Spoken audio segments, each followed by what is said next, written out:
Hey guys. Tonight we're trading your cozy bed for a rickety wooden shack and your warm socks for, well, probably no socks at all. You're about to time travel straight into the Middle Ages. Somewhere around the 1300 siglo, and trust me, this isn't some Renaissance fair with turkey legs and lute music. No, this is mud-caked reality. Where you'll be sleeping next to your goats. Bathing once a month if you're lucky. And navigating a village that smells like something went wrong in a cheese factory. You step outside your hut and immediately regret breathing through your nose. The air is thick with smoke from open hearths and the particularly aggressive scent of manure. Chickens scurry underfoot, pigs squeal in narrow lanes, and someone's shouting about a stolen turnip. That might sound funny now, but in a village this size, that turnip could have been a month's worth of stew. So, before you get comfortable, take a moment to like the video and subscribe, but only if you genuinely enjoy what you do here. And hey, tell me where you're tuning in from and what time it is for you. I love seeing our little bedtime history circle light up around the world. Now, dim the lights. Maybe turn on a fan for that soft background and let's ease into tonight's journey together. You trudge through thick, sticky mud that hasn't quite dried since the last rainfall. 3 weeks ago, your boots, if you're lucky enough to have them, are already soaked. Most villagers just go barefoot. There's a reason tetanus would have had its own fan club back then. The roads are more like suggestion paths, uneven tracks lined with rocks, puddles, and the occasional steaming pile of something you do not want to identify by smell alone. Your house? A single room wattle and daub hut with a thatched roof, one small window, and no insulation to speak of. The floors are hard-packed dirt, though some families scatter rushes and hairs over them to help absorb fluids. All kinds of fluids. But it's not all bad, there's a certain charm to sleeping beside the family goat. She's warm, she's quiet, and honestly, her breath is no worse than yours at this point. Fire crackles from the central hearth. The only source of heat, light, and cooking, but with no chimney. The smoke just swirls around until it finds your lungs. Your eyes water constantly, and you develop a perpetual cough that medieval folks lovingly call, just life. Historians still argue whether medieval huts were intentionally smoky to keep insects away, or if that's just what we tell ourselves to feel better. And then there's the noise. Oh, the noise. Roosters don't politely wait for sunrise, they scream at the moon. Dogs bark at everything. And your neighbor's baby, who seems to believe crying is a 24-hour sport, provides the background score. Outside, the village bustles in a loose, chaotic rhythm. A blacksmith hammers on red-hot iron, sending sparks flying dangerously close to his bare arms. Women kneel at the stream scrubbing clothes against rocks, their hands red and raw. Children chase each other barefoot through filth, their laughter mingling with the hoarse yells of someone angrily chasing a runaway pig. You make your way to the well, because running water is a luxury for the future. But don't let that charming little wooden bucket fool you. That water is questionable. You scoop up a splash, and it's got beads. You pretend it's just leaves. It's not. Did we mention privacy? There's none. Want to relieve yourself? You walk to the edge of the field and hope no one's watching. Chamber pots exist, sure, but they need to be emptied. And guess who's on the rotating chore schedule today? You hear the distant clanging of a bell. It's not church time. Not yet. It's the tanner's apprentice warning the village that more animal hides are coming in. The smell from his yard, where skin soak in urine and lime, is known to empty stomachs and clear sinuses. That's not an exaggeration. People living downwind from the tanner usually petition to move elsewhere, or just accept permanent nausea. You might think, at least I've got food. Sure, but temper that enthusiasm. You open a small cloth sack, barley, some dried peas, and a bit of bread that could double as construction material. The crust is fossilized. No amount of dunking in water brings it back. Meanwhile, rats scurry across the beams. One stops, looks at you as if to say, "What? Never seen a landlord before?" You learn quickly not to leave anything edible in reach, or anything you don't want nibbled. But even in this mess, there's a strange beauty. Smoke curls against the sky like a lazy dancer. The air, though foul, is filled with life, and every villager greets you by name. Because this tiny micro-world runs on shared hardship. You're poor, you're cold, and you probably smell like roasted cabbage and goat, but hey, you're alive. Let's just hope you stay that way. A bad cough can turn into something much worse. And you're exactly one sprained ankle away from permanent bed rest. Or worse, being bled by the healer. But that's for later. Right now, you've got chores to do. The thatch on the roof needs patching. Your neighbor wants help grinding grain. And someone's stolen the communal bucket again. Probably Hugh. It's always Hugh. Oh, and that goat you were sleeping beside? She's standing in the doorway, staring at you with judgmental eyes. She knows. She knows you're not built for this. Your eyes are barely open. Your back is sore from that glorious straw mattress you shared with 2 siblings and half a dozen bedbugs. And your breath could probably melt the iron hinges of the door. Welcome to your medieval morning hygiene routine, a masterclass in, well, this is better than nothing. You step outside into the grey blue light of dawn, already greeted by the chorus of barnyard sounds and the not-so-distant slap of someone emptying a chamber pot out their window. Careful where you walk, the splash zone is wider than you think. First stop, the water trough near the well. It's technically clean ESH water. By medieval standards, you cup your hands and splash ice cold water onto your face, immediately shocking your brain into alertness. Soap, that's cute. The closest thing is a clump of soft ash or maybe lye if you're fancy. Though it'll leave your hands as dry as old parchment and smelling faintly like yesterday's stew. You reach for your brush, a frayed wooden stick with pig bristles jammed into it. Or maybe a rag you've wrapped around a twig. Either way, dental hygiene is performative. Most peasants will lose their teeth by age 30, but hey, at least there's no pineapple in medieval pizza to get stuck between them. Historians still argue whether brushing was routine for commoners or just a privilege of monks and nobles who had access to mint leaves and vinegar rinses. Speaking of your teeth, tear a landscape of wear and tear. Grains are ground with stones. And those stone flakes make it into your bread, meaning you've been munching on microscopic gravel your whole life. It's like nature's way of slowly sanding down your molars. You rinse your mouth with water that has more microbes than a high school biology project. But let's pretend that gargling loudly counts as sterilization. You hog the water into the grass, where a nearby goose gives you a dirty look, as if to say, classy, time to clean the rest of yourself. There's no privacy, so you crouch behind a rough wooden screen, splash some water onto your pits, and pray the wind is working in your favor today. Bats do exist, but not daily, or even weekly. Public bathhouses are a luxury mostly found in towns. And even then, they're falling out of fashion thanks to a rising fear of nakedness and sin. Plus, you'd have to share the tub with strangers. And their food words. Instead, you settle for a dry rub with a linen cloth that's about as effective as whispering at the dirt to go away. Your clothes haven't been washed in weeks. And your under tunic smells like someone stored onions in it during a flood. But, hey, layering is key, if you can't clean it. Just wear more over it. Now comes the fun part, checking for lice.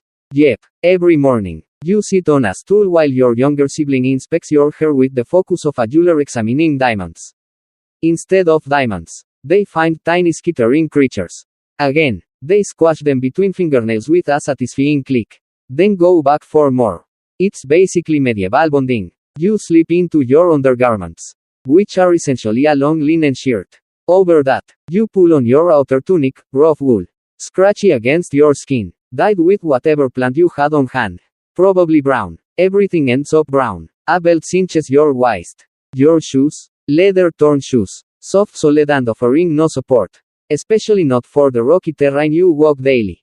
If your feet hurt, that's just life reminding you it exists. There's no mirror, but you peek into the water bucket and catch your reflection. It's siglo. Something. Pale face. Reddish eyes from the smoke. A healing scab or two. And a mole that looks suspiciously larger than it did last week. Is it the plague? Probably not. But maybe. You shrug. Nothing you can do either way. You pluck a piece of straw from your tangled hair and try to tame it with spit and finger combing. Medieval folks weren't strangers to vanity. People did care how they looked, but styling options were limited to tie it up, or let it go wild and hope no one notices. As you head back into your hut, your little brother points out that you've got a smudge of something on your cheek. You lean down to let him wipe it off, only to realize it was ash.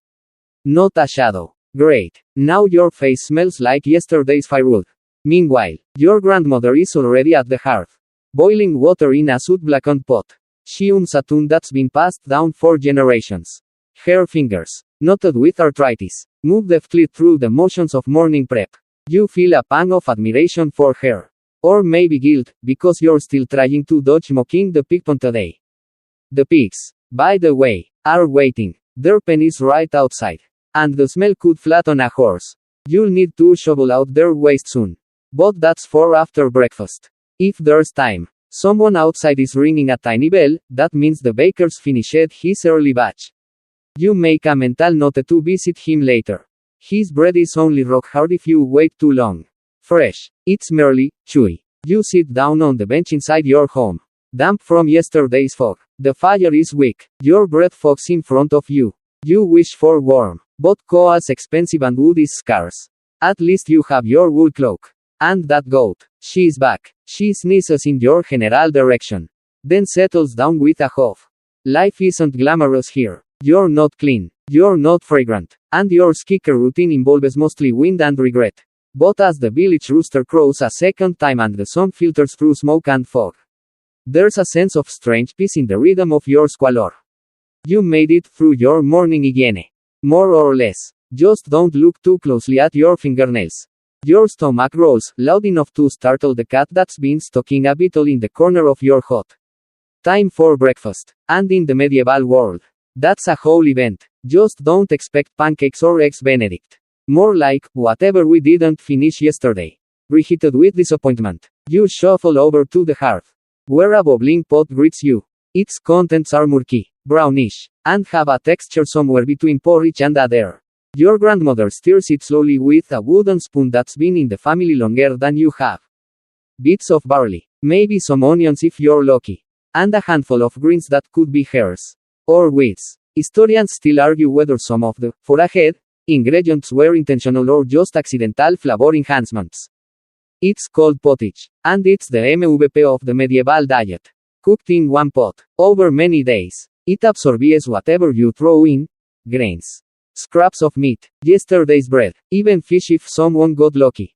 Think of it as soap's less refined cousin who always shows up uninvited but somehow keeps you alive. You ladle some into a clay bowl. The outside is warm, but the middle is somehow still cold. You blow on a spoonful and sip, then immediately wince. There's something hard in there. Maybe a pebble, maybe a roasted beetle. Either way, crunchy. You look around and everyone else is chewing like this is perfectly normal. Which, for them, it is. Welcome to breakfast surprise. Meat is a rarity. Most mornings are meatless, especially if you're a peasant. Nobles get bacon, eggs, and roasted this or that. You get legumes. Lots of them. They're nutritious, sure. But after the third bowl this week, you start fantasizing about chickens in very unethical ways. You dip a hunk of bread into your pottage. It softens it enough to bite. This bread is dense, coarse, and full of grain husks. The millstones that ground the flour aren't delicate machines, they shed bits of rock into the flour. Which means you've been chewing sand for years. Again, great for your dentist, if you had one. There's also something called trencher bread, a stale slab used as a plate. After the meal, it's fed to dogs or the poor. You chuckle, you are the poor. So when you finish eating, you eat the trencher too. Efficiency. On special days, feast days, saints' days, or when the miller's in a good mood, you might get ale with breakfast. Yes, ale, even for children. Don't imagine a strong craft IPA, think weak. Flat beer that's safer to drink than water. Fermentation kills bacteria, which is more than you can say for that suspicious well out back. Besides, there's no coffee, no tea, ale it is. You sip it, and it's sour, not in a fun way. Just vaguely moldy, but you swallow it anyway. Because your choices are limited. And you're 30 seconds from dehydration. And then there's the butter. You spread it across your bread like wax. It's yellowish, as the consistency of cold lard, and smells like someone's uncle left it near the hearth for too long. It's not technically rancid, just enthusiastic. Butter is a luxury, often reserved for festive occasions. So this is either a celebration, or your cow accidentally made too much and the neighbors are talking. Your little cousin tries to steal your crust. You stare him down, then break it in half and hand it over. Sharing is survival in this time. Also, you're pretty sure so you snatched an extra turnip from the communal basket last night. So best to keep him happy. In the background, the village bell rings again, signaling morning prayers. You ignore it for now. You've got one spoonful left and you're not about to be wholly and hungry. Meanwhile, outside, the baker's assistant is walking past, delivering small round loaves to the wealthier families. You get a whiff of warm, rising bread and it triggers a sadness you didn't know you had. That's not your bread. Yours came from yesterday's fire and was baked on a stone slab that tilted halfway through, making one end burnt and the other doughy. Artistic, if not edible. You glance at the table. A jug of milk sits there, mostly full. You give it a sniff. That was a mistake. It's on its way to becoming cheese. Or maybe a new life form. You put the lid back on and pretend it's not your problem. Oddly enough, you might find eggs today, if the hens were cooperative. You crack one open and a half-formed chick plops out. Breakfast roulette strikes again. You quietly bury it under some straw and try to forget what you saw. A knock at the door interrupts your chewing. It's old Elric from next door, offering a piece of salted fish. He traded a sack of beans for it at the market. You accept it like it's a gold bar, even though the fish smells like it's been on a journey, which it has, from the coast, 3 weeks ago. As you nibble the edge, trying not to let the salt shrivel your tongue, you wonder what breakfast is like for nobles. Probably roasted quail, honeyed fruits, and fresh bread with imported butter. But also, probably expectations, manners, having to wear pants. Maybe your barley sludge isn't so bad after all. That's when you hear a shout. Someone dropped their porridge bowl in the road, and a pig is now sprinting away with it. Everyone erupts into chaotic laughter. You do too, not because it's that funny, but because it's good to laugh. And because that pig is probably eating better than half the village. Breakfast in the Middle Ages isn't glamorous. But it's warm. It fills your stomach. And for a fleeting moment, it lets you forget the fleas. Mostly, you wipe your mouth with your sleeve, scratch your shoulder, and take a final gulp of ale. Time to start the real workday. After all, you're fueled up on beans, gravel bread, and the haunting memory of an almost chick omelette. Your stomach is half full, your mouth still tastes like barley and regret. And the sun is now high enough to remind you it's time to work. Not the kind of work where you sit at a desk, sip something ICED, and occasionally scroll through nonsense on your phone. No, this is peasant-level CrossFit, daily, unpaid, and possibly involving mild blood loss. You step outside and stretch. Well, you try to. Your tunic sticks slightly under your arms where it dried with last night's sweat. It's going to be a long day. The village is already buzzing, blacksmith hammering, cows mooing, someone yelling at a goose, and children running barefoot, laughing like they don't know till be hauling water buckets in 15 minutes. Your first task, farming. You don't own the land. Of course, you rent it from the local lord, who hasn't worked a field in his life but will gladly accept your crop share come harvest. Historians still argue whether the feudal system truly trapped peasants in poverty or simply gave them some stability. Either way, you're in it now, and today, your job is to dig, sow, or reap, depending on the season. Spoiler, all three hurt. You grab your wooden hoe, already worn from years of toil. Your hands aren't blistered yet, give it an hour. You shuffle down to the field, where rows of uneven furrows wait like a medieval obstacle course. The soil is rocky, hard-packed, and somehow always slightly wet. You strike the dirt, and your hoe bounces back as if to say, try again. We cling. After a few swings, your back starts to ache. This isn't just bending, it's contorting, twisting, reaching, lifting. Your muscles scream for mercy. And it's not even mid-morning. You pause, wipe the sweat from your brow, and realize your nose is running from the chill air. Naturally, you wipe it with your sleeve. Higiene left the chat. Nearby, someone is spreading manure, human, animal, whatever was in the bucket. It smells like something went horribly wrong in a compost heap. But it's fertilizer. And fertilizer means food. You take shallow breaths and keep digging. Then come the seeds. You carry them in a pouch slung over your shoulder, rhythmically tossing handfuls into your rows. Not too many, wasting seed is a serious offense. Too few, and your crop yield suffers. You mutter under your breath, trying to remember what the village elder said, 3 in a row. Not 4. Unless the moon was red last night. Great. Now you're farming by astrology. Midway through your task, you spot something shiny in the soil. You lay down, dig it out, it's a coin. Tiny, copper, and so worn the face is barely visible. You pocket it quickly, glancing over your shoulder. Finders keepers isn't a guaranteed law. That could have been the Lord's. And the last guy who borrowed a horseshoe got tied to a post in the square for a whole afternoon. Your break comes when a nearby ox refuses to move. A neighbor calls you over. Give it a notch. Says. But the ox is a unit, massive, stubborn, and unbothered by your existence. You push from behind. Nothing. You yell at it. Nothing. Finally, someone suggests whispering to it.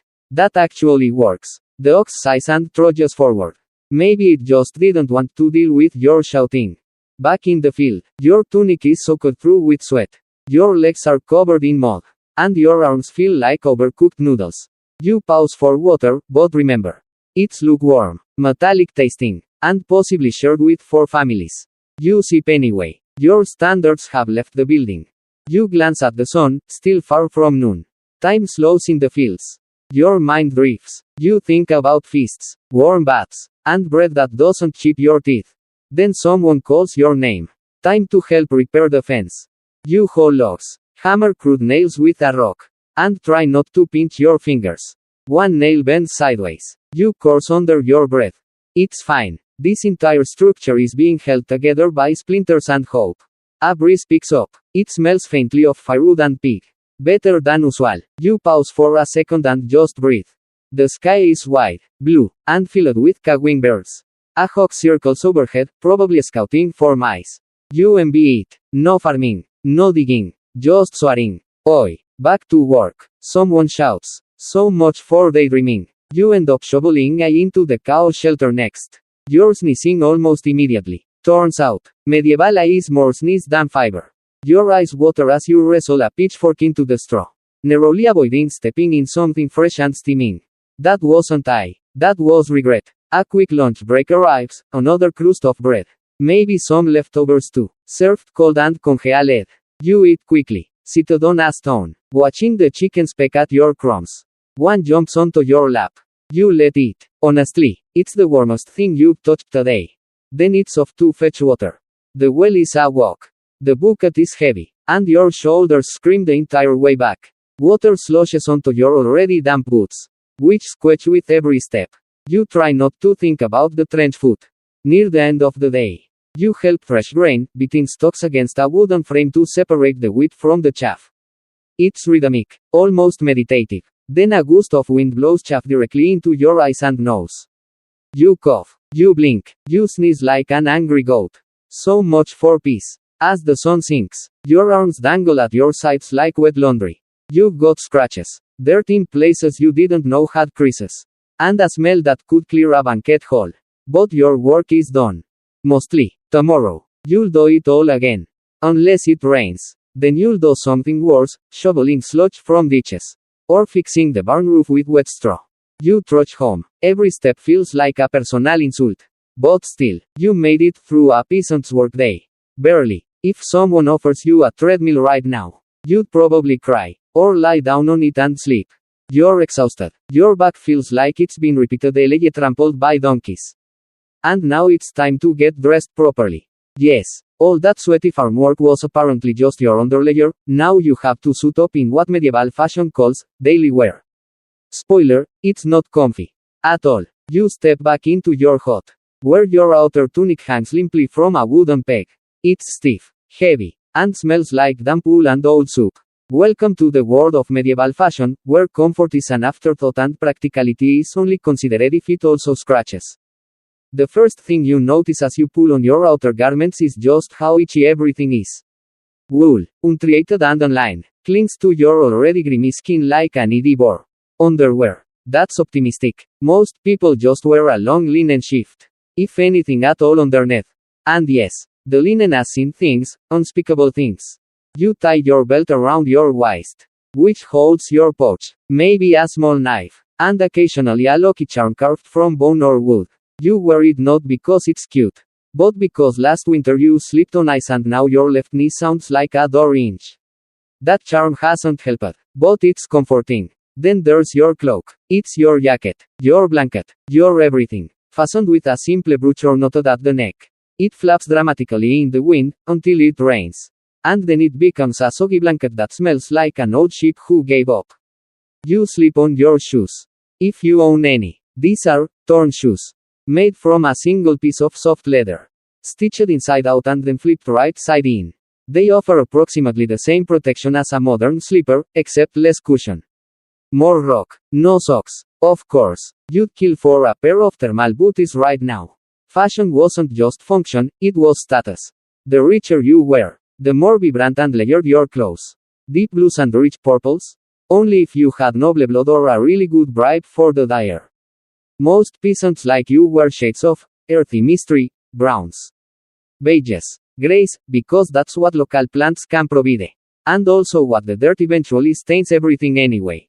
Historians still argue whether peasant fashion was purely practical or if subtle trends circulated among villages. Some claim embroidery patterns or hat styles denoted region, family, or marital status. You just know that your tunic is too short and Aunt Marguerite will comment on it. Again. Oh, and headwear. If you're female presenting in this world, you'll likely cover your hair with a coif, veil, or kerchief. Why? Because loose hair is scandalous. The devil apparently starts with bangs. Married women especially keep their hair covered, though in summer, with no deodorant and layers of fabric. That can be a mild form of punishment. And don't forget the hose. Yes, hose, not tights. Exactly. Both long woolen socks that cover your legs and are tied to a belt under your tunic. They sag constantly, need retightening, and trap heat like a sauna made of regret. For those in towns or higher stations, fashion gets even more absurd. Men wear hooplandes, robes with huge sleeves that drag on the floor. Pirate with pointed shoes so long you have to tie them to your knees.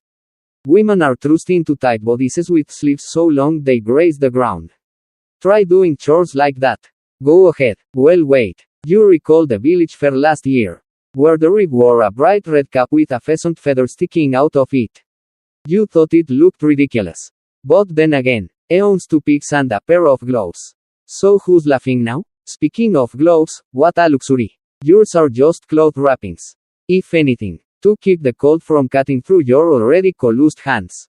And they don't work. Your fingers are stiff, cracked, and stained from the tannins implants and the soot of your daily fire. You glance at your reflection again in the water pail, your tunic looks crooked. Your belt is twisted, and there's definitely a in your hair. But it's the best you can manage without a full-length mirror and indoor lighting. Fringe fashion? Oh, yes. For the truly daring, there's the cote hardy. A snug-buttoned garment that shows off the waist, racy stuff by 1350s standards. Of course, if you wore one, the entire village would assume you're either a traveling minstrel or up to something wildly immoral. Probably both. Then there's the sumptuary laws. Yes, laws that tell you what you're allowed to wear based on your rank. Too much fur, too many buttons, or a forbidden color, that could earn you a fine, or worse, a very judgmental stare from the parish priest. Because God, apparently, is extremely opinionated about fashion.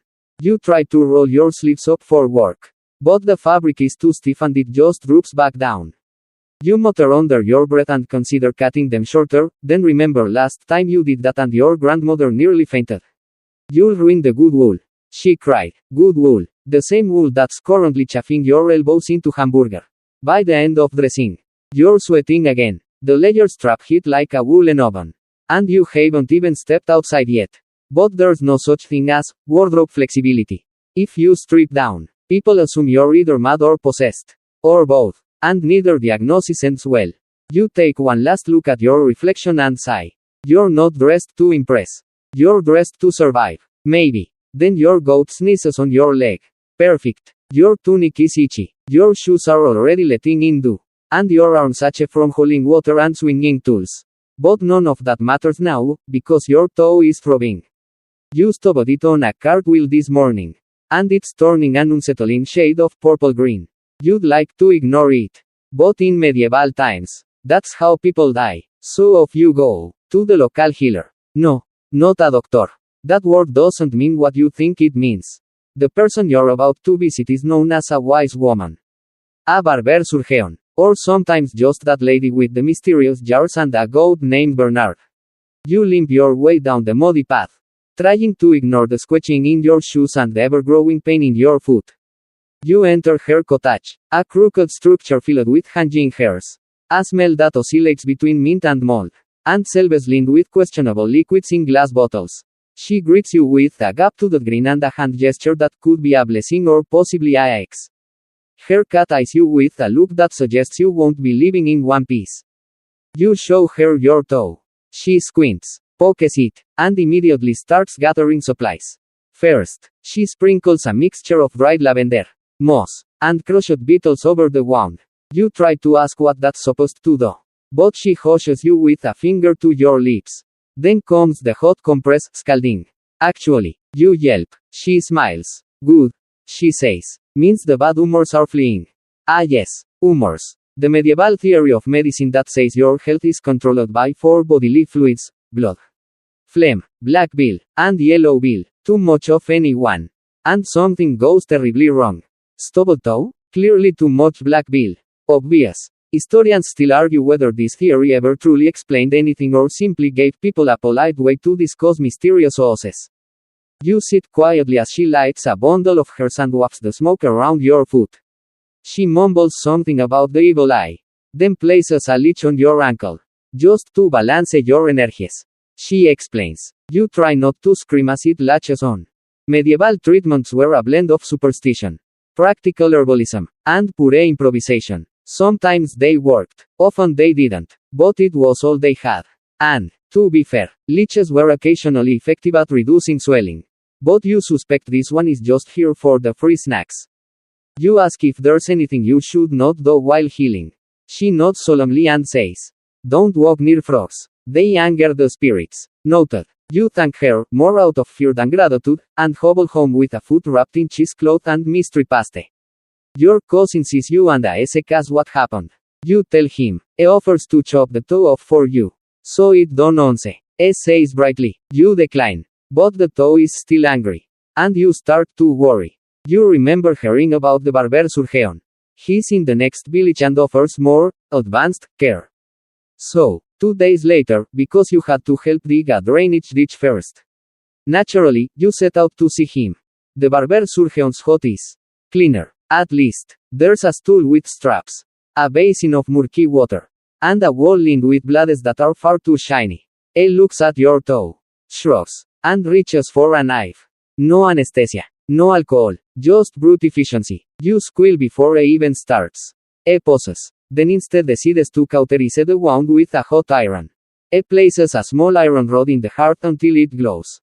You begin sweating before it even touches your skin. When it finally does, your scream can probably be heard 3 fields over. A passing farmer briefly wonders if someone's giving birth.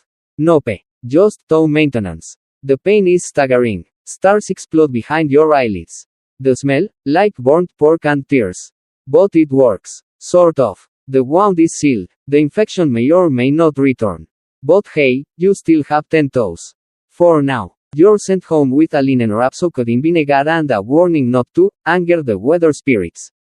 Again with the spirits. That night, as you lie on your straw bed with your foot elevated on a hunk of firewood, you wonder if you should have just accepted the limp.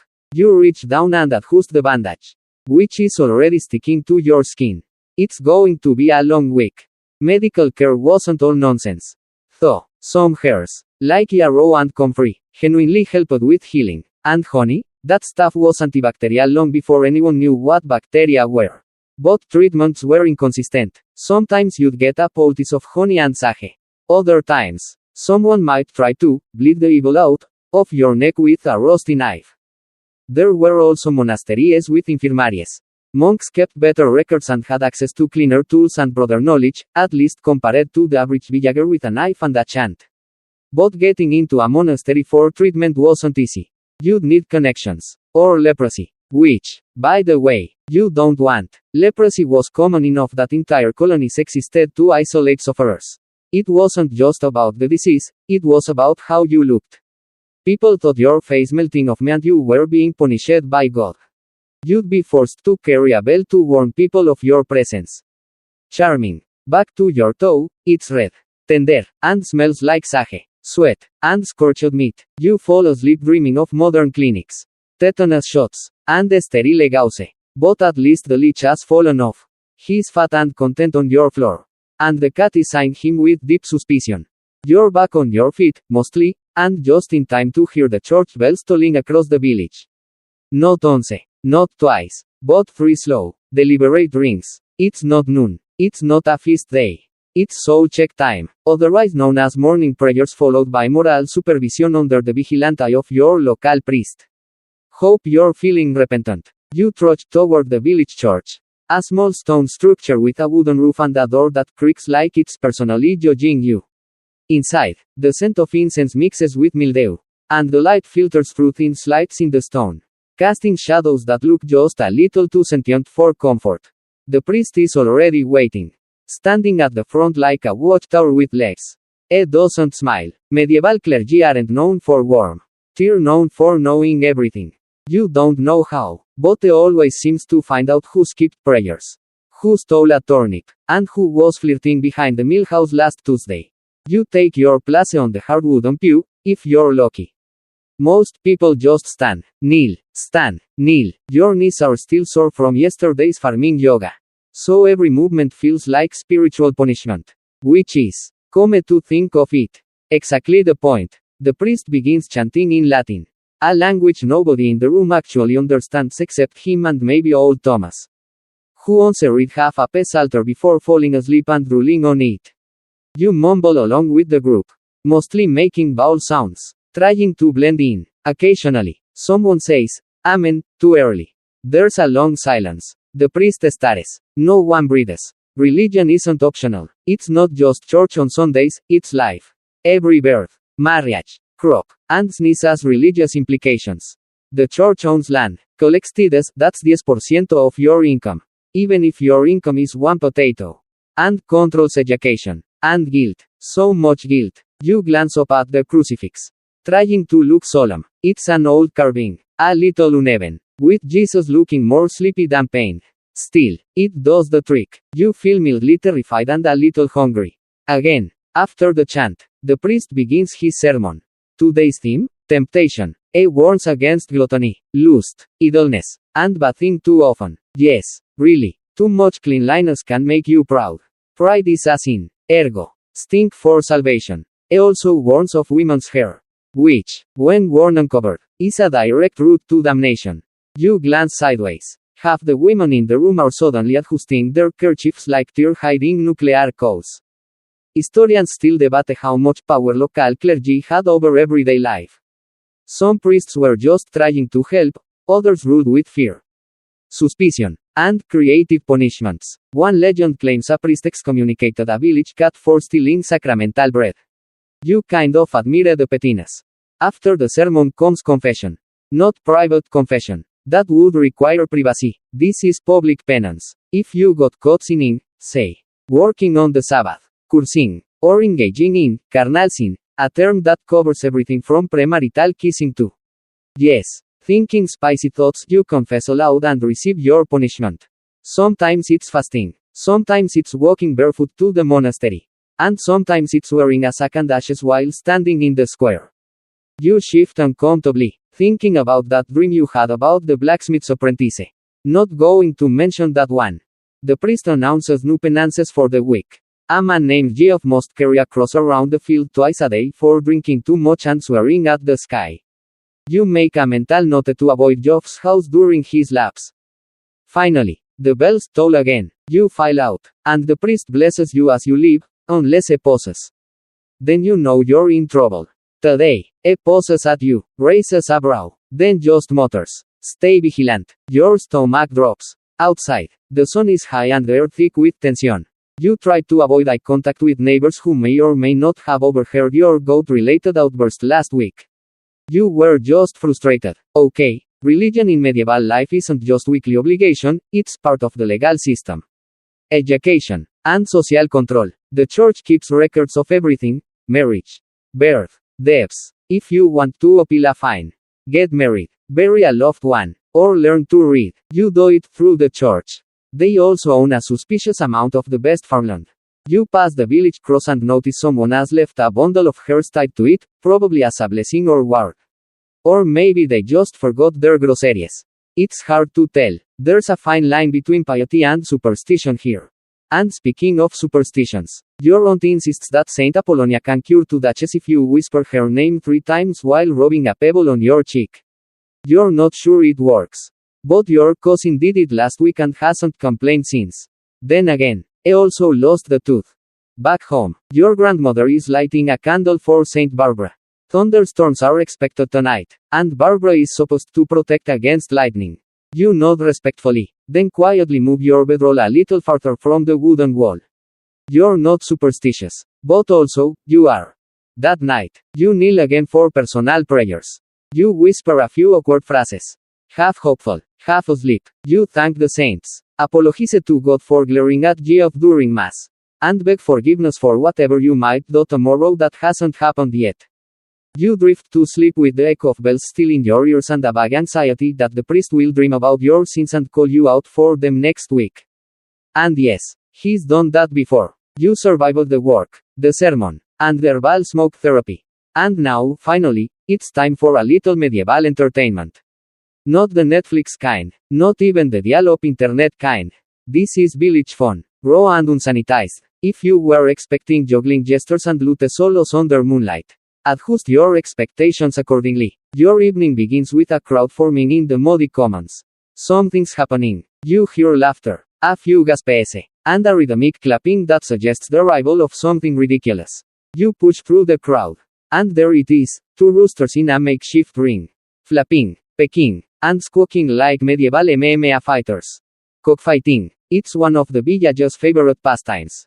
Not exactly humane, but it gets the blood pumping, figuratively and literally. You cringe as the birds lunge at each other. Feathers flying. Villagers cheering. Someone's betting a turnip. Another person shouts that his rooster, as divine favor. Clearly doesn't. That rooster is losing badly. You back away from the chaos and wander toward the fire pit, where a group of kids are tossing pebbles into a bucket and pretending it's a game. It is a game. Pebble toss. The winner gets the last piece of dry bread.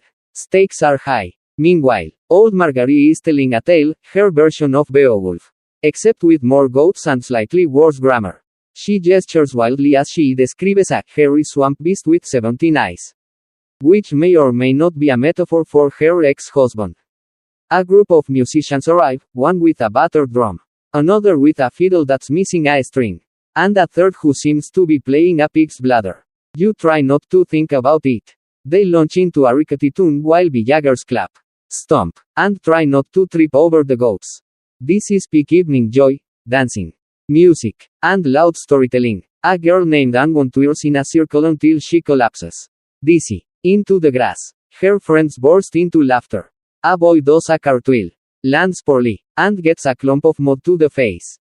More laughter. You're starting to relax. It's messy, it's chaotic, but it's kind of wonderful. But then, someone calls out, "Bring the bear." You freeze. A few minutes later, a large man with an even larger beard lumbers forward, leading a bear on a chain. Its eyes look red, its fur is matted, and it's clearly not thrilled to be here. The man waves to the crowd, which cheers like it's Super Bowl Sunday. Next comes the dog, a massive mastiff, growling and straining against its rope. You realize you're about to witness a bear biting. Yes, it's exactly what it sounds like. The dog is released. It lunges. The bear rears up. The crowd roars. You look away. This is entertainment in the Middle Ages. Brutal, visceral, and unapologetically loud. To be fair, not every village had a bear. Most made do with badger fights or watching a rat drown in a bucket. Some folks claim these were just peasant diversions. Others say it was about survival, about channeling fear into spectacle. Historians still argue whether events like bear biting were community bonding rituals or just a sign of society's deeply suppressed rage. Either way, it's uncomfortable. You slink away from the pit and join a quieter circle, where a boy is pretending to be a priest, shouting made-up Latin at a loaf of bread. Everyone laughs, including 2 old women who are definitely enjoying a flask of something fermented. You get offered a sip. It's mead, or what passes for mead, honey, water, and something else. It burns on the way down. But at least it's not moldy. You smile. You're bossed now. Which is good. Because the next act is puppetry. A man in a tattered cloak appears with two wooden dolls, one shaped like a knight, the other like a dragon. And makes them dance on strings, bash each other with twigs, and fall dramatically into the fire. The crowd goes wild. Children scream with joy. Adults chuckle into their sleeves. You have no idea what the plot is. But apparently, the knight insulted the dragon's mother. And now they're fighting over a mushroom. It's the most compelling narrative you've seen in weeks. As the moon rises, people begin drifting home. A few stay by the fire, roasting chestnuts or potatoes wrapped in ash. Someone plays a quiet melody on a reed pipe. A couple slips away into the shadows. You pretend not to notice. You sit by the embers, staring into the flames. Your legs ache, your hands are blistered, and your stomach is still arguing with the barley stew, but for now, you're content. There's something soothing about ending a hard day surrounded by laughter, smoke, and the gentle hum of fiddle strings. Not all entertainment is animal violence or slapstick peasant theater. Sometimes it's just stories. One woman tells a tale about a haunted monastery. Another about a knight who married a tree spirit. Everyone listens, rapt. It's better than any sermon. There's a brief silence after the last story. Then someone breaks wind loudly and blames the goat. Laughter erupts. Again, you get up to leave, brushing straw from your tunic, and glance at the stars. It's quiet now, peaceful. The bear is gone. The crowd has thinned, and the village snores softly under the moon's watchful eye. Tomorrow will be more labor, more sermons, more strange bread. But tonight, you were entertained, in the only way your medieval self knows how. And honestly, you still can't stop thinking about that puppet dragon. He had charisma. You wake up groggy, your head pounding slightly from that questionable mead, or maybe from the smoke inhalation. Or possibly from laughing too hard at the puppet who married a mushroom. No time to sort it out. Because today, your luck runs out. You're in trouble. Someone has accused you of stealing eggs from old Reynard's hen house. You didn't. Of course. Probably. You did walk past it yesterday. And you were very hungry. And maybe you looked too longingly at that one plump hen. But you swear. No theft occurred. Doesn't matter. In the Middle Ages, suspicion is more dangerous than guilt. Two men from the Reeves household arrive at your door. Their expressions grave and self-important. They tell you you've been summoned to the village green. You don't resist. That would make it worse. You wipe the straw from your hair, adjust your tunic, and walk out with your head held high, trying not to trip over your own nerves. The entire village is there. Trials are public. Entertainment. Really. People show up with snacks. You spot a kid chewing what looks like a turnip like it's popcorn. The local reeve, a portly man with a feather in his cap and a righteous glint in his eye, reads the accusation aloud. Says someone saw you near the hen house. Someone heard clocking. Someone claimed to see you chewing. You try to protest, but the murmurs have already started. Innocent until proven guilty? That's adorable. In medieval justice, it's more like, you look guilty and our entertainment budget is low this week. You have three options. Confess and hope for leniency. Take a formal ordeal. Accuse someone else. You opt for the ordeal. Because you're stubborn. And possibly not very bright. Today's choice? Trial by water. The villagers lead you to the edge of the nearby pond, a cold, murky stretch of water that smells like algae and anxiety.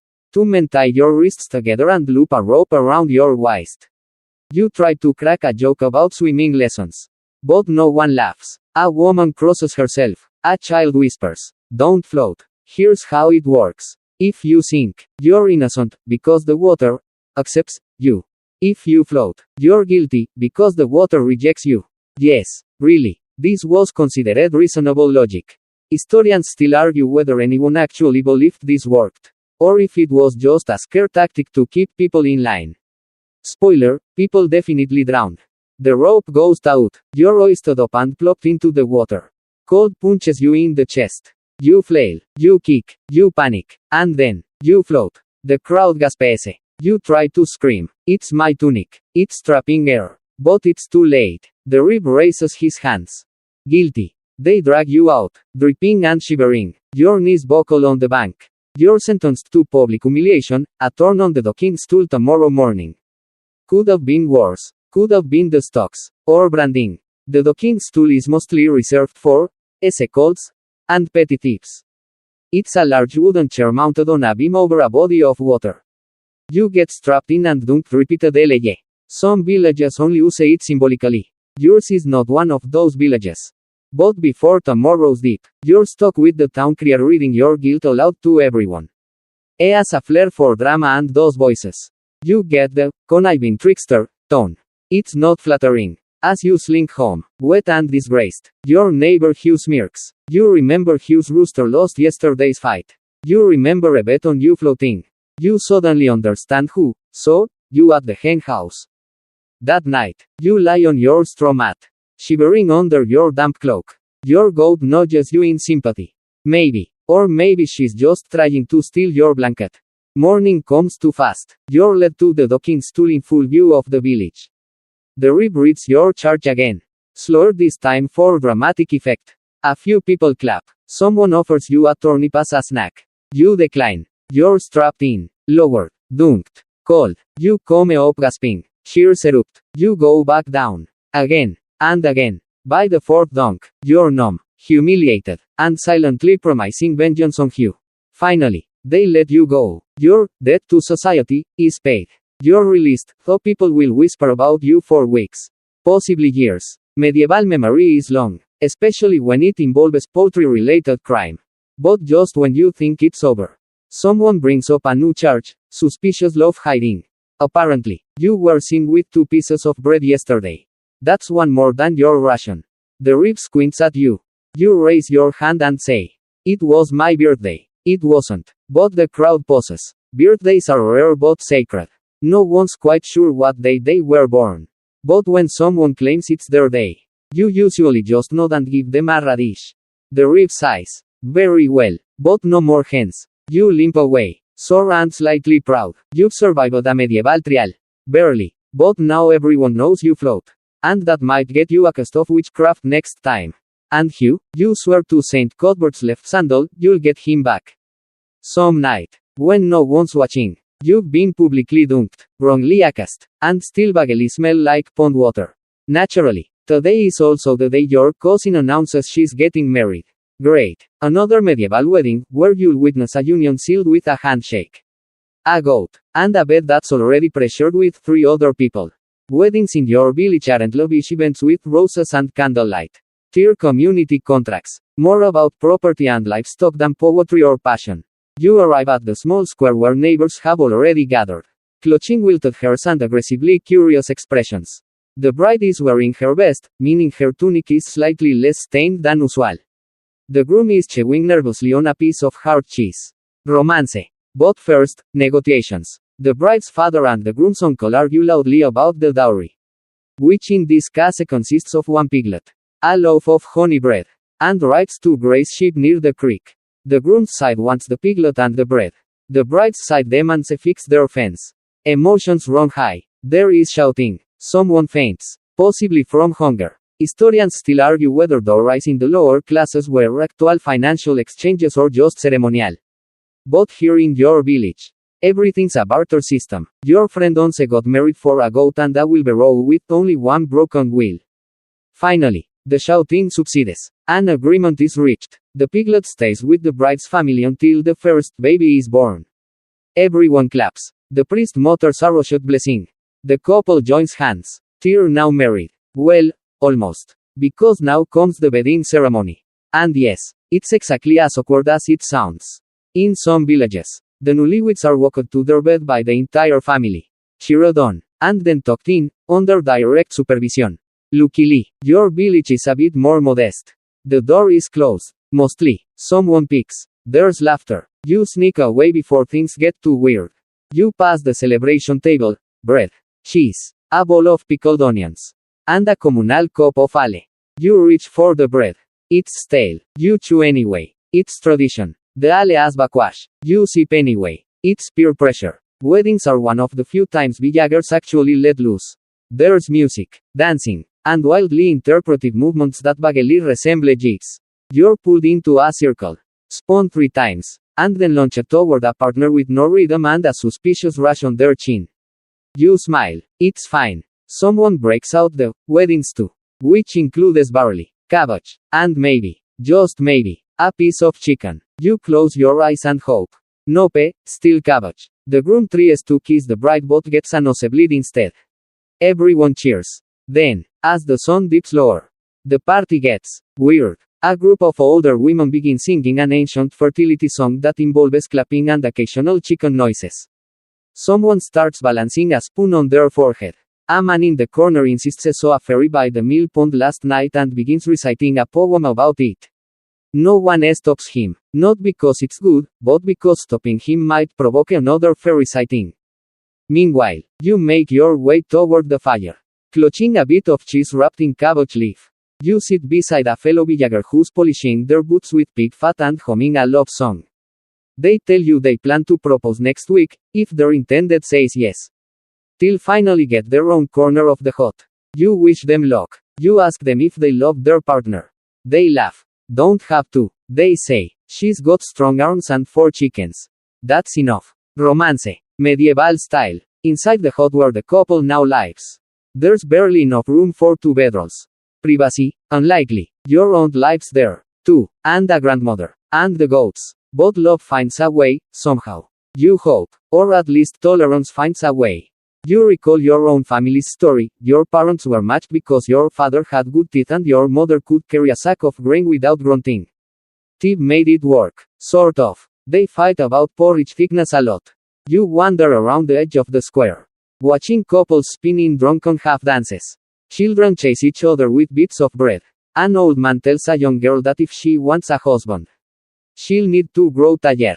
Louder. And, less frightening, she throws a cabbage at him. He laughs and eats it. Night falls. The fire crackles. Someone begins playing a reed flute. You lie back on the grass and stare at the stars. You wonder what love looks like for nobles. Gilded letters. Perfume. Poetry. Maybe. But their marriage are often arranged for land and legacy. At least peasants can say, no, sometimes. Sometimes. Historians still debate how much choice medieval people actually had in marriage. It likely varied by village, status, and personality. That one girl, Clara, ran away with a traveling juggler last year. Her parents were furious for a week, then shrugged and said, well, at least she's got someone who can catch. You smile at the memory. You don't have a juggle-prone sweetheart. But you do have a kind goat. A strong back, on a good day. And the vaguest feeling that someday, you'll figure it out. Tomorrow, you'll go back to digging trenches and hiding from Hugh.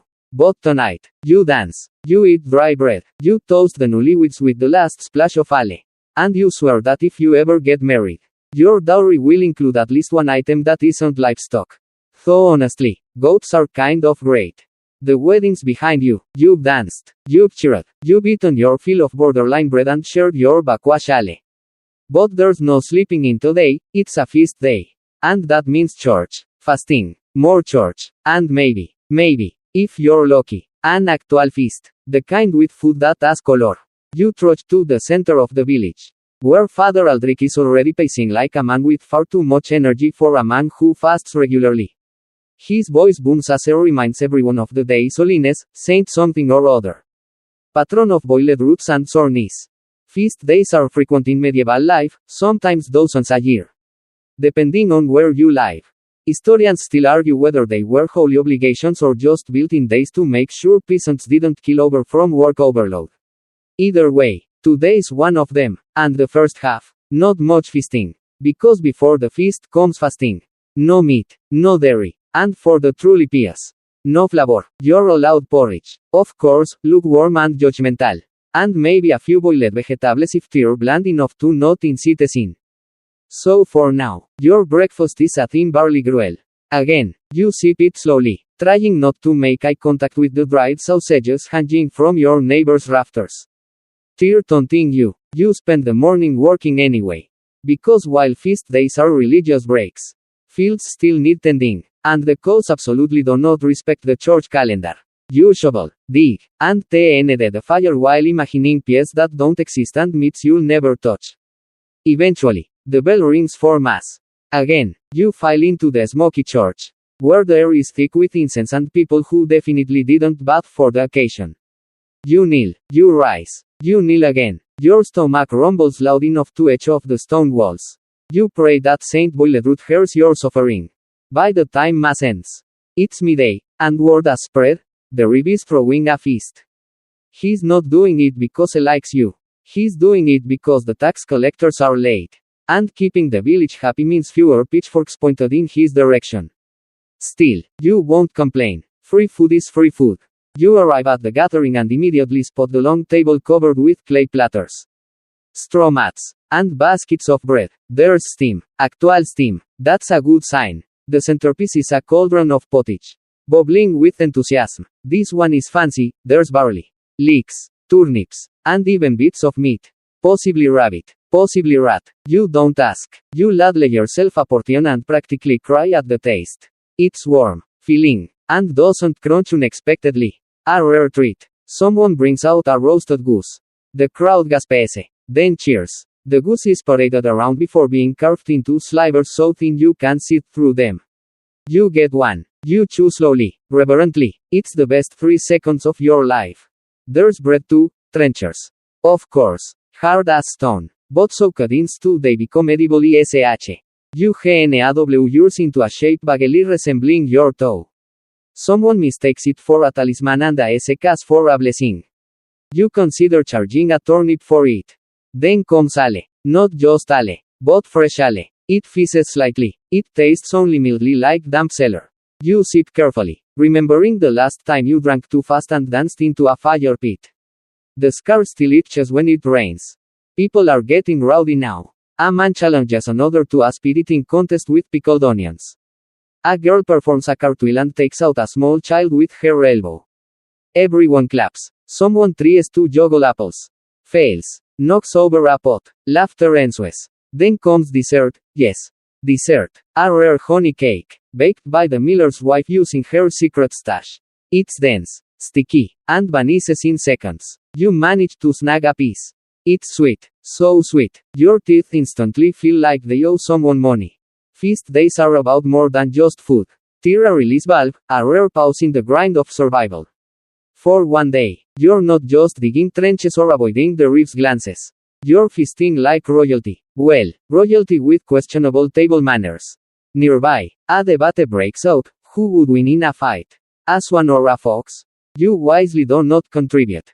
The last person to speak up got roped into staging the match. The swan was terrifying. As evening falls, torches are lit, and the music starts up again, drums, flutes, and that one guy with the bladder pipe. You dance a bit, swaying in your muddy boots. Full stomach sloshing pleasantly. Then someone brings out flat ale. Ah yes, the cheaper cousin of the earlier beverage, warm, sour, and slightly chewy. You sip once. Immediately regret it. You hand the cup off to a goat, who sniffs it and walks away. Even the goat has standards. Eventually, the crowd thins. People return home, bellies full, spirits slightly lifted. You walk slowly, carrying a crumb of honey cake in your pocket like it's gold. Back in your hut, the fire is low, and your bed of straw is lumpy, but you're full. You lie back, fingers laced across your belly, and savor the memory of warm stew and barely cooked goose. You know tomorrow brings more toil. But today was good, and if you play your cards right, you might sneak a second helping of pottage from the pot still cooling by the well. Just don't let the goat see you. You're full, which is rare. You're warm, which is a miracle. And it's night time, which means, blessedly, sleep. But don't get too excited. Because in medieval times, sleeping like a baby usually meant waking up hungry, damp, and pinned under your grandmother's elbow. You step into your hut and immediately notice the temperature has dropped 10 degrees. There's a fire, sure, but it's nothing more than a flickering glow surrounded by faintly smoking logs. Your breath puffs visibly in the dark. You wrap your wool cloak tighter and brace yourself for the nightly ritual, the strong mattress shuffle. Your bed is technically a sack. A coarse, scratchy canvas bag filled with straw, grass, and whatever fluff could be scraped from the fields. It's lumpy, it crackles, and occasionally something inside moves. You tell yourself it's a beetle. You hope it's a beetle. You fluff the straw with your hands, a process that stirs up a fine mist of dust, mold, and dye particles. You sneeze. Once. Then twice. Your grandmother grumbles and rolls over, muttering about spirits and sin. You apologize to no one in particular and gingerly lower yourself into bed. But you're not alone. Beds, like everything else, are communal. Your siblings are already curled up, one is snoring. The other is talking in his sleep about turnips. You squeeze in between them, trying not to wake the baby, who's asleep on a goat blanket near your feet. Somewhere nearby, the actual goat is snoring. 2. You pull a thin woolen sheet over your body. It's barely wide enough to cover your chest. Someone's toes are already poking out. Possibly yours. The cold creeps in from the dirt floor. You curl into a tighter ball. Sleep doesn't come quickly. The fire crackles. Someone coughs. And you hear something skitter across the ceiling. Rat. Probably. But that's normal. You count cracks in the wooden beams above. Then try to focus on the rhythm of breathing around you. In, out, in, out. Someone passes gas. Rhythm broken. Just as you're drifting off. Your leg starts to itch. Fleas. You scratch. Then scratch more. Now your arm itches. You try to resist. But it's no use. You sit up and dig your nails into your shoulder. Ah, sweet relief. Then it starts again. This time on your scalp. Fleas. Lice. Bedbugs. You've got the full cast of nocturnal companions. Cleanliness is a luxury. Bathing is infrequent. Linen rarely gets boiled. And the straw mattress? It's basically a petri dish with delusions of comfort. Historians still debate whether people in the Middle Ages understood hygiene at all or simply accepted infestation as part of God's plan. Based on the scratching chorus around you, it's probably the latter. Eventually, you shift onto your side, wedge your arm under your head, and try again. You drift into a light doze. Until someone kicks you. Reflex. Dream panic? No idea. But now you're awake again. Outside, an owl hoots. A dog barks once. Then falls silent. Somewhere near the fields, a rooster crows far too early. You wonder briefly if it's broken. Then you hear a crack near the door. You freeze. Bandits. Spirits. Your cousin sneaking in late again? Nope. Just the goat. She wanted a cooler spot. You try to fall asleep again. But it's been an hour and you're trapped in an endless loop of almost. So you give up and try something medieval people actually did, segmented sleep. Most people didn't sleep all the way through the night. Instead, they'd wake after 4 or 5 hours. Sit up, pray, tend to the fire, or talk quietly, then go back to sleep again. It's weirdly structured, and also kind of effective. So, you get up, stretch your back, step over your cousin, almost trip on the cat. You poke the fire gently, adding a bit of dry moss to revive the flames. You sit on a stool and watch the orange glow dance on the wall. You whisper a quiet prayer. Something simple. Not for anything special, just health. Maybe a better blanket. And fewer fleas. You think about tomorrow. More chores. More sermons. More hue. You sigh. Then, as your eyes droop again, you crawl back into bed. You wiggle into the warmth that you left earlier. Now somehow occupied by the goat. She shifts. You nudge. She glares. You win. Barely. This time, your body gives in. You sink into the straw. Scratchy and uneven. But warm. Your sister mumbles in her sleep. Your brother drools on your arm. You don't even care. You sleep. Not the dreamless, luxurious sleep of noble chambers and feather beds. But the sleep of survival, brief.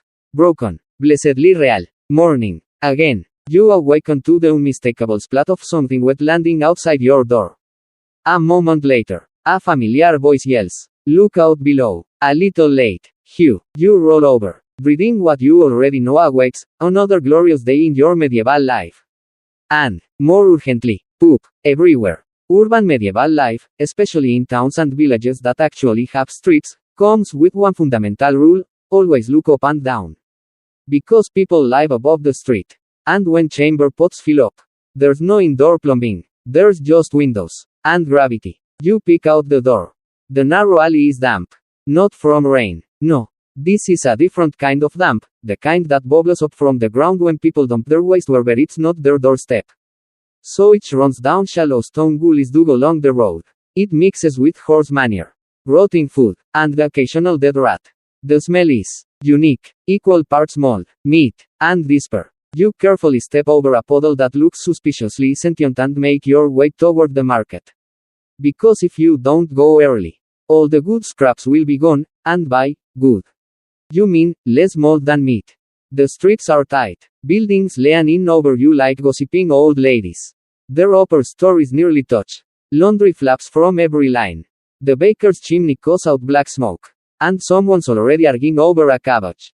Your foot slips slightly. You recover. Then you realize it wasn't mud, it was something else. You sigh. At least it's a fresh squish. Urban towns in medieval Europe were alive. But not in the comfortable. Let's go for a stroll way. More like a chaotic biological experiment. Dogs roam freely, sniffing trash piles. Pigs scavenge. Chickens dart under carts. Cats slink along rooflines, hunting the plague rats you pretend not to notice. And then there are the privies, public latrines. If your town is lucky. Most are wooden sheds perched over pits. If the pit fills up, someone has to dig it out. You've seen it happen once. The poor soul who volunteered for that job cried the whole time and moved to the countryside the following spring. You finally reach the market square, where things improve slightly. The air still stinks, but now there's the added aroma of bread, onions, and fish that's only slightly expired. Vendors call out, voices hoarse, competing to sell their wilted turnips and sketchy sausage. You glance at a basket of apples, one's got a worm. The other two have visible bruises. You buy one anyway. You've eaten worse. Yesterday, you bit into a loaf of bread and discovered a rock. A rock with a personality. You spot your friend Lise haggling with a cloth seller. She's trying to buy a new kerchief. But the merchant insists it's made of imported Spanish wool. It's not. You both know it. It's barely cloth. You exchange a look. The merchant frowns. You walk away with half-price linen. Medieval small wins. Then, of course, comes the rat incident. You hear a squeal and turn just in time to see a child throw a shoe at a rat the size of a cat. It dodges and vanishes into a pile of straw. That's normal. Rats run this town. There are even rat catchers, men who walk around with dogs and long sticks. You tried it once. The rat won. Historians still argue whether medieval cities were truly as filthy as chroniclers described or whether monks just enjoyed exaggerating.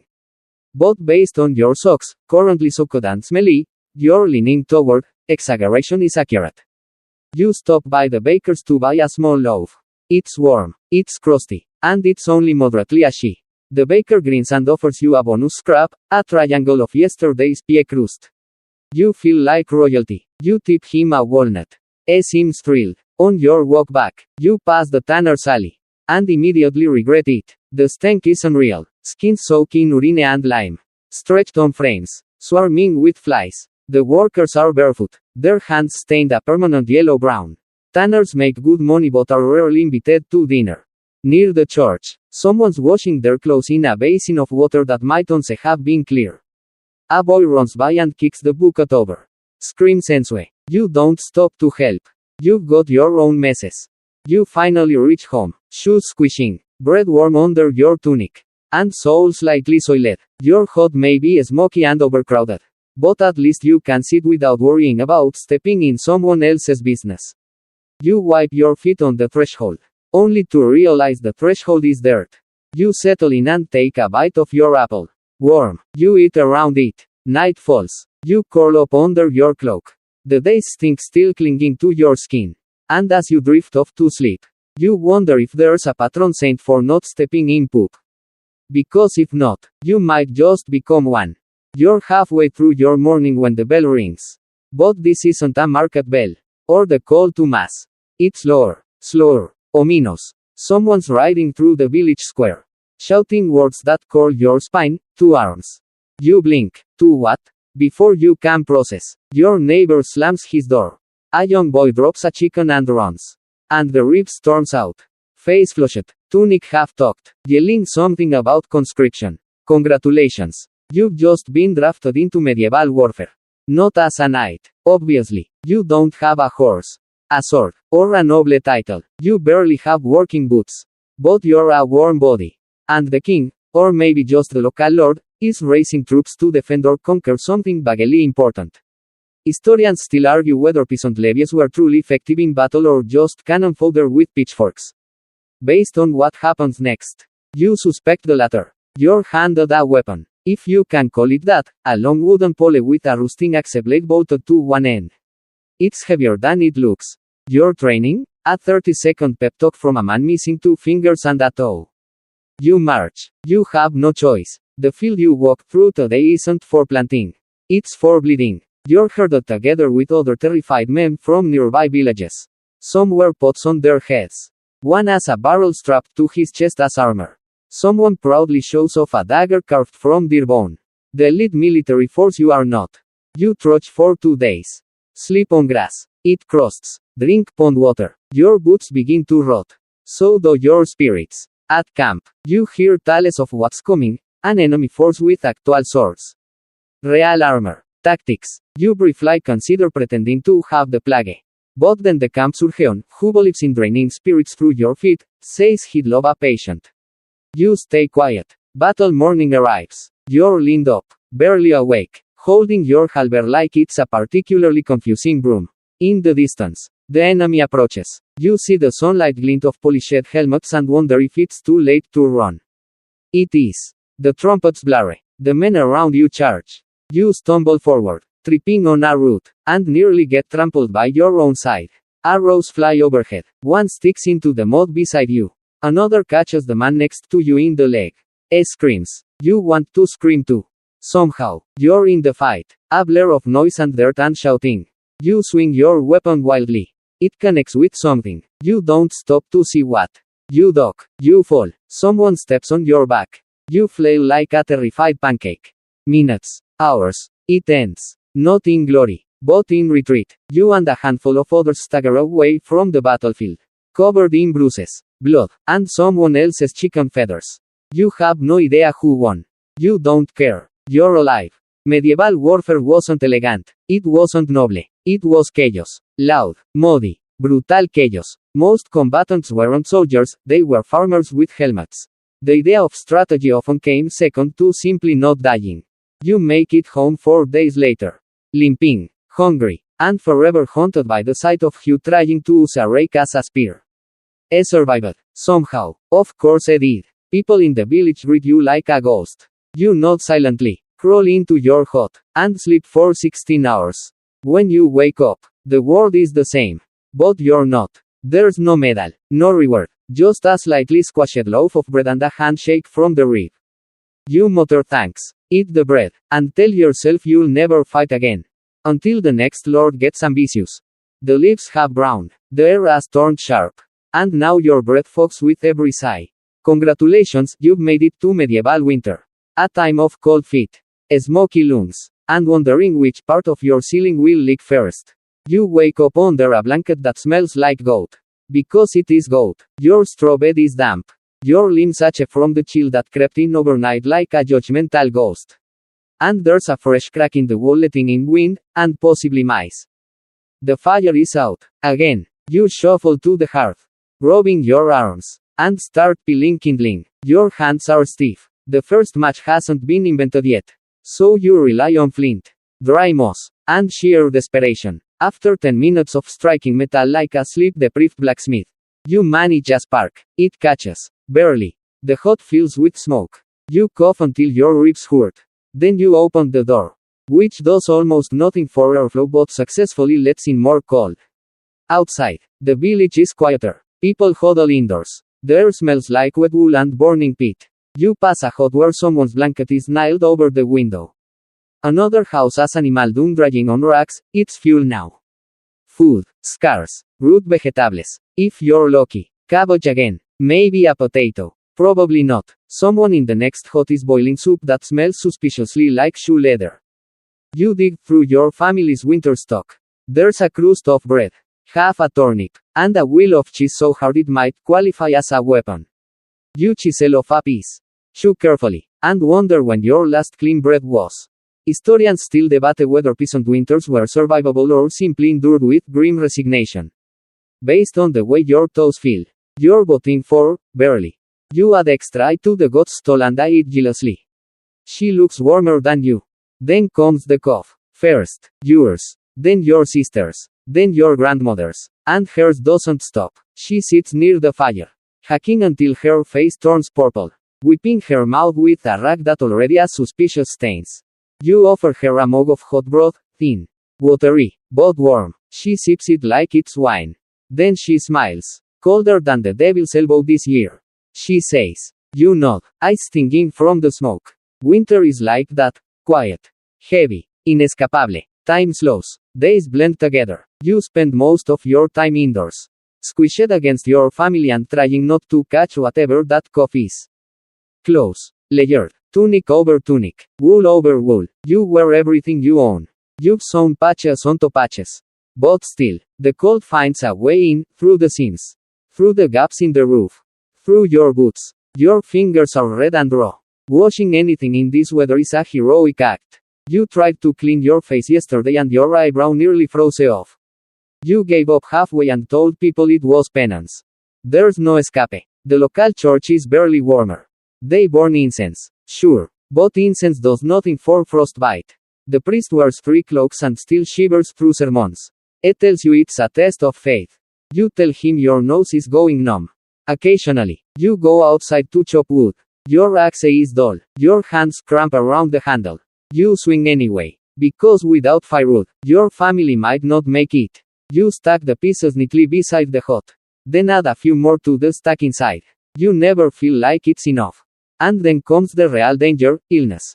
Winter is when fevers spread. Coughs deepen. And you start hearing whispers about bad air. You've lost neighbors in winters past. Sometimes the child doesn't wake up. Sometimes the elder doesn't eat for 3 days and fades quietly. Sometimes, it's sudden. A nosebleed. A cold that turns fatal.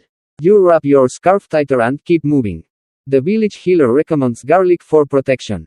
You wear a club around your neck. It doesn't help. But people give you space. Which is also a form of health. At night, your family pillows together. Human insulation. You hold your sibling close. Your body stiff from the cold. Your breath misting the air. Your grandmother tells stories about winters long ago, how they survived. How someone once skated on the frozen river using bones tied to their feet. You listen, half asleep, as the fire crackles and shadows dance on the walls. Sleep comes slowly. You dream of summer, of warm earth and green leaves and days when you didn't have to wrap your hands before milking a cow. You dream of soft blankets and dry beds. And bread with butter. So much butter. Morning comes with a whisper of frost across the window's edge. You rise, brush the eyes off your sleeves, and start the fire again. Because winter in the Middle Ages doesn't wait. And it doesn't care. But neither do you. Because you're still here. Still breathing. Still scratching. Still, somehow, alive. You wake up to the sound of a child crying. Not softly. Not briefly. This is the drawn out, full volume wail of a toddler who just realized someone ate the last boiled carrot. Again, welcome to your new role in the Middle Ages, co-parent, guardian, and sometimes unwilling babysitter. Children are everywhere. They're muddy, barefoot, and loud, but they're also vital, because in medieval life, children are workers in training. No one is too young to be helpful, just small enough to reach the corners of the pigsty. You shuffle outside, groggy, and find your cousin's 8-year-old son trying to shoe a goose. You gently redirect him to the bucket pile instead. He sulks, but obeys. You're not sure why the goose has shoes. In this world, childhood is short. Kids are expected to contribute by the time they can walk steadily. By 7, they're hauling water, feeding animals, and picking nettles without gloves. By 12, they're apprentices, laborers, or preparing for marriage. Education, rare. Most peasant children won't learn to read or write. Letters are for priests, or scribes, or rich people. Historians still argue whether some children picked up literacy from church services or sheer osmosis. You doubt it. You've seen the village chalkboard. Someone drew a goat marrying a shoe. You pass by a group of kids playing, if you can call it that. They're tossing a leather ball filled with straw, using sticks as bats, and occasionally as weapons. One girl climbs a tree, then jumps into a haystack. She lands with a squeal of triumph. Everyone claps. Then someone throws a bit at her. That's apparently part of the game. Toys. Forget it. If it's not edible or throwable, it's probably a stick. Dolls are carved from wood, or stitched from scraps. One child proudly shows you her doll. It's a potato with eyes poked in. You say it's lovely. She beams. Discipline is a community affair.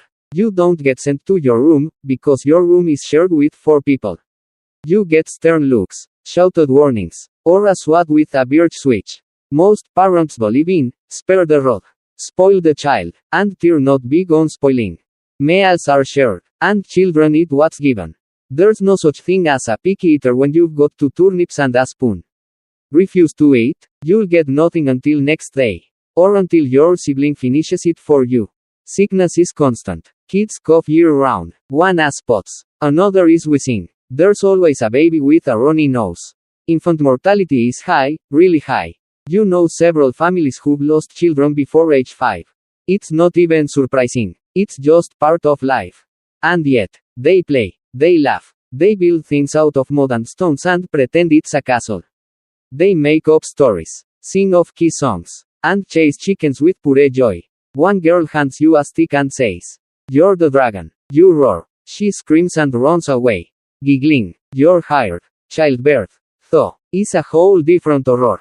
You overhear your aunt talking about a woman down the lane. 7 children, only 4 still living. And she barely made it through the last one. Midwives help when they can. But there's no anesthesia, no antiseptic, and a whole lot of praying. Sometimes in Latin, sometimes with tears. Women learn fast. A girl of 13 might be betrothed. 15, married. 17, already a mother. No one waits. There's work to do. And the next generation doesn't grow itself. You're asked to babysit while the mother goes to fetch hers. Easy enough, you think, until one child starts screaming about a spider. Another vomits. And the third tries to eat your belt. You consider hiding. You consider feigning the plague.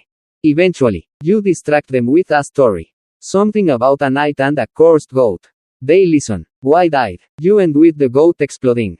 They cheer. Children in the Middle Ages live fast, grow faster, and carry more than they should.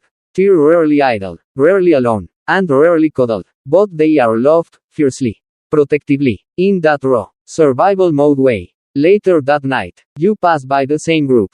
Now curled up under a blanket made of patched rags. One has a potato doll under her arm. Another drools on a sibling's foot. The youngest snores gently. And just like that, it's quiet. You take a deep breath and let it settle in your lungs. Being a child in the Middle Ages is hard. Being an adult responsible for one? Harder. You wake to the sound of chickens squabbling under your window and a strange clump of rosemary tied to the latch of your door. You didn't put it there. You're not sure who did. But in the Middle Ages, that can only mean one thing: someone thinks you've got bad luck. Or worse, evil spirits. Welcome to the world of superstitions, spells, and medieval science, where nothing is truly explained. Everything is possibly cursed, and scratching your ear at the wrong time of day might get you accused of summoning storms. You step outside and find old Nan motoring over a pot of something green. She stirs it 3 times clockwise, then throws in a piece of iron and spits in it.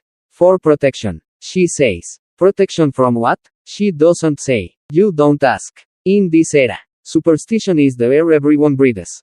If your cow stops giving milk, someone probably cast the evil eye. If your bread doesn't rise, the spirits were displeased. If your knee hurts, it's either bad humors or a curse. Possibly both. You're not immune. Last week, you whispered a wish into a hollow tree and left an apple for the fairies. You didn't believe it would help. But also, you're not taking chances. People carry charms, bits of bone, dried hairs, iron nails wrapped in a string. One man swears by a frog's foot in his boot. Another wears a necklace made from his dead cat's teeth. You nod respectfully and step away slowly. Meanwhile, folk healers work their magic in every village. They use hairs, stones, chants, and sometimes just confidence. They know what calms fever and what turns a stomach. But they also believe wearing garlic on your wrists protects you from ghosts. So, it's a mixed bag. You visit the local midwife's hut and find bundles of dried lavender, nettle, and something that might be squirrel. She tells you your headache is from a wandering womb. You thank her and go lie down. Astrology also plays a huge role. The stars control everything, from planting crops to making butter. If Mercury is in retrograde, or what passes for it, people cancel weddings, avoid travel, and postpone sheep shearing. You once met a man who refused to leave his house during a waxing moon. Bad omens, he said, then tripped over his own goat in the doorway. The goat survived. His pride did not. You hear whispers about witches, always women. Always alone. Usually healers or widows. If a storm blows in unexpectedly. If a child falls ill. Or if someone's cow explodes, it's happened. The villagers start side-eyeing the woman with the herb garden. Historians still argue whether medieval Europeans truly believed in witches or if accusations were more about social control and scapegoating. You've seen both. There's real fear and real cruelty. Last summer, a woman named Elfreda was dragged to the church square for owning too many cats. She was made to confess, beaten with willow branches, and banned from brewing ale. That last part was especially harsh. You help your neighbor hang a cloth-stuffed satchel over her door. It's meant to ward off night spirits. She thanks you with a boiled egg. You eat it carefully. Inside your own hut, you rearrange the rushes on the floor in a clockwise spiral. You don't remember why this is good luck. But someone once told you. And now you always do it. Better safe than haunted. You own a few oddities yourself. A feather you're convinced saved your life. A rock with a perfect hole in it, a hagstone. And a strip of linen soaked in elderflower tea that you're not supposed to throw away until it crumbles on its own. Modern science hasn't arrived yet. Germ theory doesn't exist. Microscopes are centuries away. You live in a world lit by firelight and governed by invisible forces, humors, spirits, stars, saints, and superstition. But it's not all nonsense. You've seen a poultice of sage and honey heal a nasty wound. You've felt calmer after someone lit mugwort and whispered a prayer. The line between magic and medicine is blurry. And no one seems to mind. That night, you hear a baby crying 2 hots over. Someone knocks on your door, it's your cousin. Asking if you have any rosemary. You hand it over. She ties it with red thread and places it above her child's cradle. Then she adds a spoon under the bed. To confuse the fairies. You don't laugh. You've heard the stories. You return to bed and check your own protective charms, iron nail under your pillow, lavender on the windowsill, and your lucky goat tooth pendant. You lie back, listen to the wind, and whisper 3 words, just in case. You wake up stiff and sore, as usual, and ready to face another day of gruel, smoke, and mild emotional injury. But today, you're spared the usual pig chasing and cabbage steering. Why? Because the Reeve has a new list of job openings.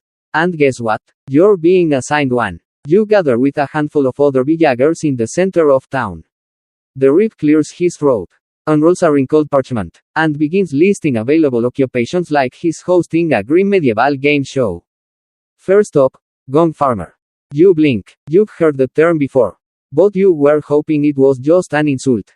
It isn't. Gong farmers clean out cesspits, latrines, the places where all the waste goes after someone dumps a chamber pot out the window and it trickles into the communal sewage trench.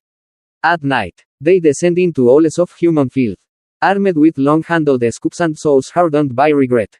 You glance sideways. One man raises his hand enthusiastically. He's missing 3 teeth and has no sense of smell. You silently applaud him. You also take one step back. Next, leech collector. You think it's about healing. But no, it's about wading into swamps, rivers, or marshes and letting leeches bite you until they stick. Then you peel them off and shove them into a jar. Till be used for bloodletting later. Or sold to a monastery. Sometimes, people strap animal bladders to their legs to attract more leeches. You don't ask why. You do ask yourself how you've come to a point where leeches sound like the second best job. The next listing, sin eater. Now this sounds mysterious. Maybe even noble? Not quite. When someone dies, their family doesn't want their soul going to purgatory full of unconfessed sin. So they hire a sin eater, someone who eats bread and ale off the chest of the corpse, symbolically absorbing the deceased sins. You're paid in coins and bread. You're also avoided like a corpse for the rest of your life. You essentially become a walking dumpster of eternal baggage. Tempting. But no. Then the Reeve gets to rat catcher. This one has flair. You're given a small yapping dog, a stick, and the freedom to crawl through alleys, under floors, and between beams. It's dangerous, exhausting, and surprisingly competitive. That guy also swears he caught 40 rats in one day. He also has a suspicious twitch. Historians still debate whether medieval jobs were chosen based on skill, caste, or desperation. You can safely confirm it's mostly desperation. Next up, plague corpse handler. You immediately shake your head. Too soon, too much, too plague. Then comes a job you've never heard of, professional mourner. Turns out, if a family has money but no friends, They hire someone to wail at funerals, loud, dramatic, subfilled performances that guarantee the deceased won't be buried in silence. You practice a fake sob and realize you're pretty convincing. Might keep that one in your back pocket. Someone mentions another occupation, weeping boy. Sounds bad, and it is. Noble children aren't supposed to be punished directly. So they raise a boy alongside them who gets whipped on their behalf when they misbehave. The theory is that the noble kid will feel empathy and shape up. Spoiler, they usually don't. There are other jobs. Of course. Bakers, weavers, coopers, fletchers, useful trades passed down through generations. But to get those, you need an apprenticeship. And to get that, you need money, or connections, or a relative who doesn't hate you. You get assigned to herb gatherer.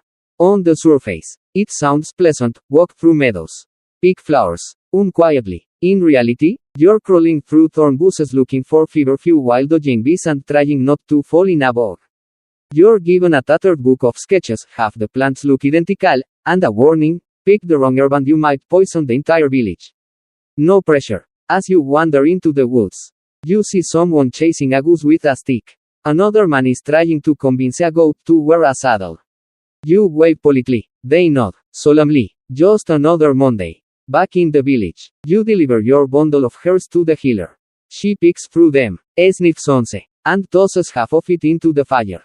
Nice effort, she says. Next time, fewer weeds, more wormwood. You spend the evening nursing scratches, checking your boots for ticks, and wondering if you should have gone for Sin Eater after all. At least that job had snacks. Later, a bard visits the tavern. Sings about knights and glory and love. You sip your ale and roll your eyes.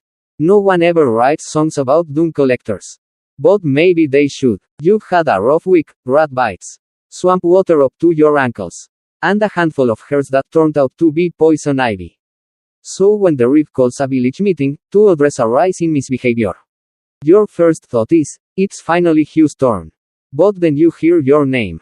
Apparently, someone caught you relieving yourself too close to the communal well. You tried to explain it was dark. You were tired, and the goat was blocking your usual spot. No one listens. The reeve frowns. The crowd murmurs. And just like that, you're about to experience crime and punishment. Medieval edition. The justice system in your village runs on a complex combination of tradition, superstition, peer pressure, and whatever mood the reeve is in that day. Trials can involve evidence unlikely, witnesses unreliable, or ordeals. You've already survived a trial by water. Today, it's public shaming. You're paraded through town holding a sign that says, FILTHY. It's written in bad Latin. You're not sure most people can read it. Doesn't matter, they're laughing anyway. Someone throws a cabbage. It's not even a good one. Medieval punishments are rarely subtle. Stocks, pillories, floggings, these are entertainments as much as consequences. One man once got drunk and insulted the priest's hat. Spent an entire day tied to a post with a fish in his mouth. Why? Because fish are holy. And also funny. You walk past the pillory. A wooden frame that holds your head and hands while people throw things. Rotten fruit, mud, small insults. Some just stare. Others get creative. One child slaps your knee and runs away yelling, "Crime LGS." That phrase haunts you for days.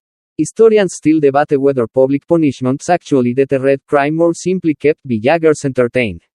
Judging by the crowd size today, it's clearly both. You return home humiliated but unbroken.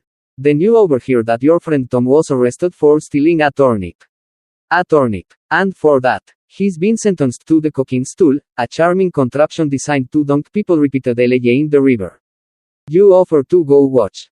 Says only if you bring him a snack. More serious crimes, real crimes, face harsher penalties. Theft can mean losing a hand. Adultery gets you branded. Murder, that's either hanging or, worse, the cage. You've seen it once, an iron cage suspended in the village square. The condemned left to the elements. Bears, and occasional jeers. They don't last long. Sometimes they scream, sometimes they don't. You don't sleep well either way. Then there's trial by combat.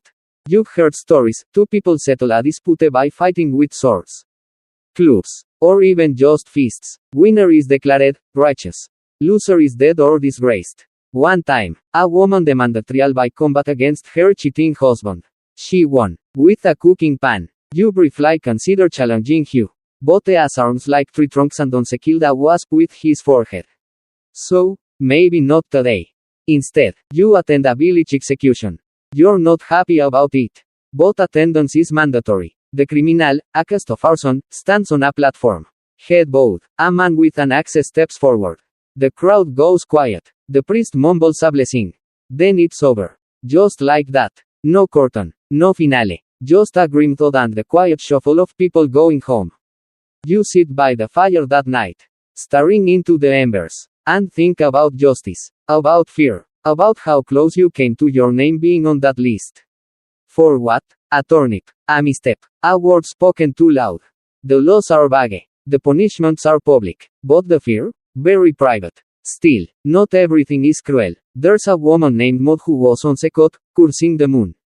Instead of punishment, the villagers built her a small shed and now call her Moon Aunt.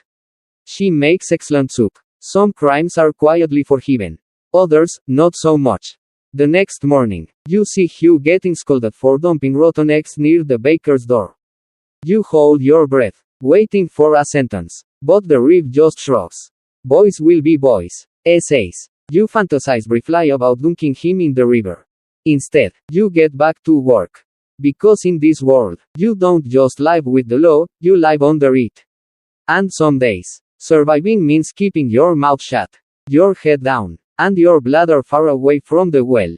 You've survived trials by water, shared a bed with a goat, and been publicly humiliated over your bathroom choices. So when someone says, it's time for a holiday, you don't know whether to laugh or cry. Turns out, medieval holidays are different. They're not about relaxing. They're not about travel. They're not even about cake. They're about saints, rituals, fire, and sometimes weirdly aggressive dancing. You start your day early, because holidays mean church. Again, the village gathers for St. Ethelburga's Day, patron of peace and cautious optimism. The priest chants verses while the congregation goes in rhythm. You try not to fall asleep during the third reading. It's difficult. You're still sore from yesterday's wood chopping.